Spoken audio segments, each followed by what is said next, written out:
राधे राधे, जय श्री मन्नारायण, हरे कृष्णा। कैसे हैं आप लोग? आशा करती हूँ कि भगवान हरि की कृपा आप सभी पर बने रहे।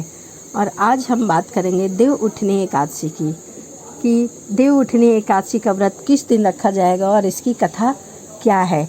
तो देव उठनी एकादशी 23 नवंबर दिन वीरवार को है और उसी दिन 4 महीने की योग निद्रा से भगवान हरि जागेंगे और उसी दिन एकादशी का त्यौहार मनाया जाएगा और शाम को तुलसी पूजा भी की जाएगी। तो आइए जानते हैं देव उठनी एकादशी की कथा। एक राजा थे, उनके राज्य में सभी लोग एकादशी का व्रत रखते थे, चाहे वह प्रजा हो, नौकर हो, चाकर हो या फिर वहाँ के रहने वाले पशु तक भी एकादशी के दिन अन्न ग्रहण नहीं करते थे। एक दिन किसी दूसरे राज्य का एक व्यक्ति राजा के पास आकर बोला कि हे महाराज, कृपा करके मुझे नौकरी पर रख ले।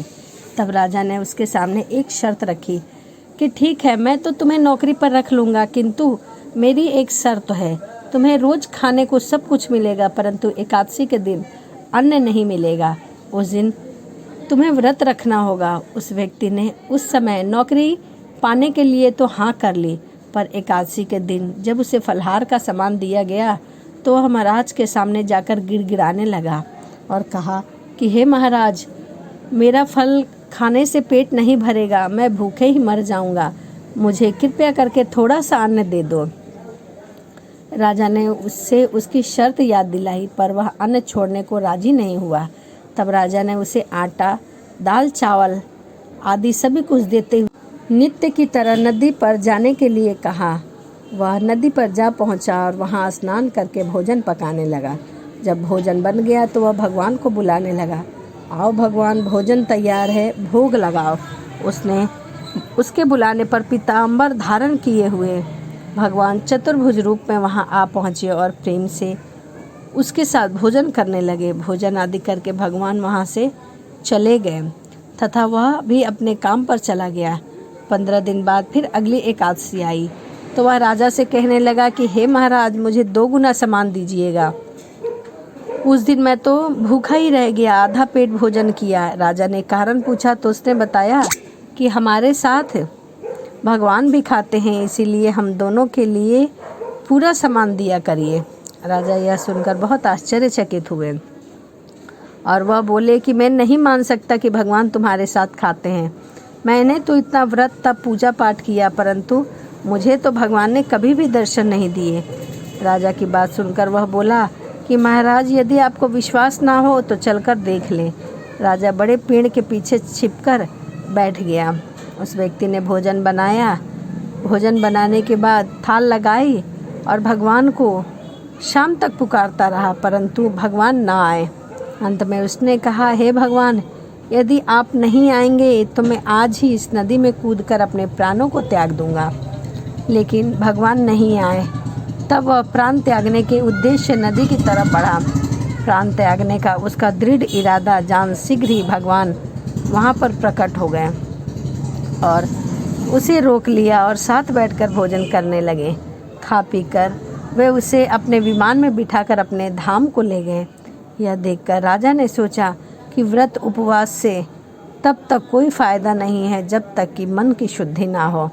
इससे राजा को ज्ञान मिला और वह भी मन से व्रत उपवास करने लगा और अंत में स्वर्ग को प्राप्त हुआ। आइए अब हम एक और देव उठनी एकादशी की कथा सुनते हैं।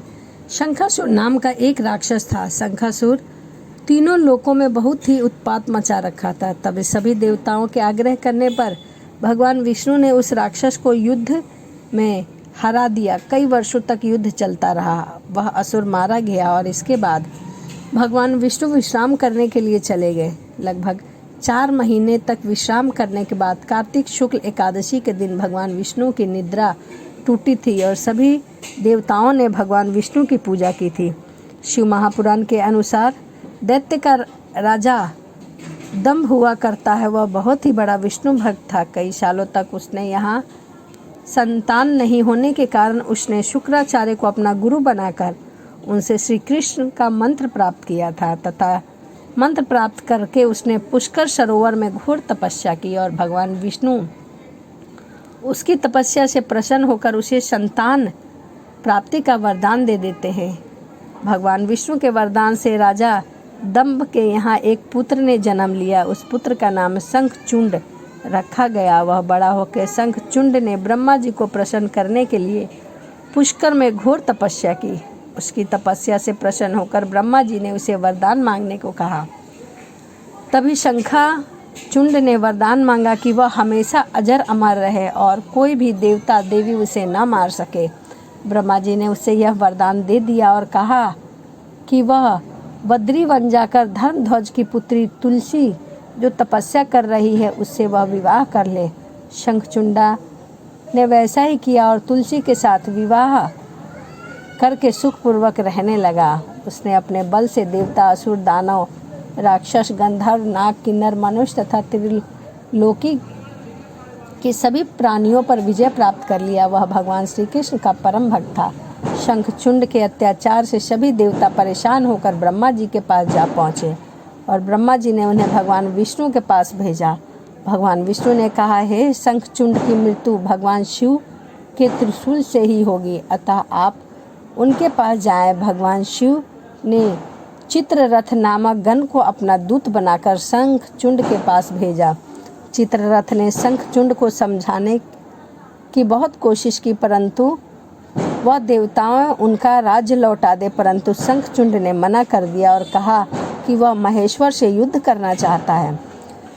तब भगवान शिव को जब यह बात पता चली तो वह युद्ध के लिए अपनी सेना लेकर निकल पड़े। इस तरफ देवता और दानवों में घमासान युद्ध हुआ, परंतु ब्रह्मा जी के वरदान के कारण शंखचूंड को कोई भी देवता ना हरा पाए। भगवान शिव ने शंखचूंड का वध करने के लिए जैसे ही अपना त्रिशूल उठाया तभी आकाशवाणी हो गई कि जब तक शंखचूंड के हाथ में श्री हरि का कवच है और इसकी पत्नी का सात्विक अखंडित ना है तब तक इसका वध असंभव है।